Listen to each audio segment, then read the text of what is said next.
তো প্রায় কিছুদিন হলো ভাগনার কাছে আছি নিউ টাউনে। 1.5-2 মাস হয়ে গেল নিউ টাউন, ব্যারাকপুর, কলকাতা ঘুরে ঘুরে বেড়াচ্ছি। কলেজ করছি, কাজও চলছে, সবকিছুই হচ্ছে। তো অনেকদিন বাড়ির দিকে যাওয়া হয়নি, তো এখন বাড়ি যাওয়ার সময়ও হয়ে এসছে। তো চলো বাড়ির দিকে যাওয়া যাক। তার আগে বলো হ্যালো বিবিজ, ক্যা হাল है? আমি আর ভাগনা নিউ টাউন ইকো এক্সপ্রেসে দাঁড়িয়ে রয়েছে। ভাগনা এতটা লাজুক কি আর বলবো গাইস, তাই ওনার মুখটা দেখাচ্ছি না, ঠিক আছে? দেন বাস এলো, ভাগনাকে টাটা করে আমি বাসে উঠে পড়লাম। এই বাস যাত্রাটা শেষ করবো আমি করুণাময়ীতে, মানে এখান থেকে আমি যাবো করুণাময়ী পর্যন্ত বাসে করে যাওয়ার পথে নিউ টাউনের এই যে ভিউটা তোমরা একটা ফিল করো, কেমন লাগছে বলো। ইকো এক্সপ্রেস থেকে করুণাময়ী মেট্রো স্টেশন পর্যন্ত 15 টাকা করে পার হেড ভাড়া নিল। ভাড়া কেটে বাস থেকে নেমে রওনা দিলাম করুণাময়ী মেট্রো স্টেশনের দিকে। বাস থেকে নামলাম আর সামনেই করুণাময়ী মেট্রো স্টেশন। মেট্রোতে এন্ট্রি নিলাম, তারপর টিকিট কাটলাম। করুণাময়ী টু শিয়ালদা, পার হেড 20 টাকা। মেট্রো স্টেশনে ঢোকার পরে কিছুক্ষণ ওয়েট করতে হলো, তারপর ট্রেন এলো, হাওড়া ময়দানের ট্রেন। আগে এই ট্রেনটা ছিল শিয়ালদা পর্যন্ত, এখন তো নতুন রুট কানেকশন হয়ে গেছে সবকিছু, তো যে জন্য এটা ডাইরেক্ট হাওড়া ময়দান পর্যন্ত যাচ্ছে। তো মেট্রো থেকে কলকাতা শহরের ভিউটা কত সুন্দর লাগছে বলো, যেন মনে হচ্ছে যেন স্বপ্নের শহরে একটা ঘুরে বেড়াচ্ছি আমরা। মেট্রো থেকে বের হয়ে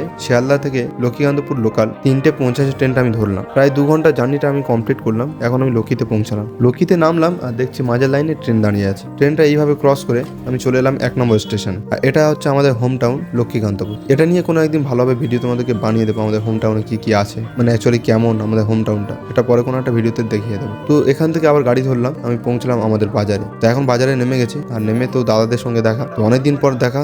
ছেলেটা অনেকদিন পরে খাওয়াচ্ছে আর কি, দইটা খাইয়েছে, দেখেছো?